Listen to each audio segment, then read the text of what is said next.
How to do a right click on your MacBook. So first, you want to go to the settings by clicking this system settings. And right here, you want to scroll all the way down and tap on this trackpad. And you want to go to this secondary click. The right click in MacBook or Apple is mean secondary click. And you can just choose when you want to do a secondary click or right click.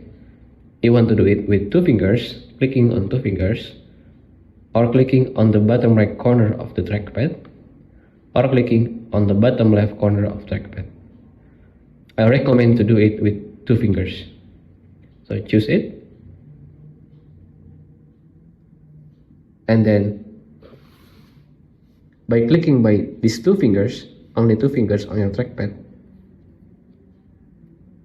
there you go. Just two fingers. There you go. If you find this video useful, please consider like and subscribe.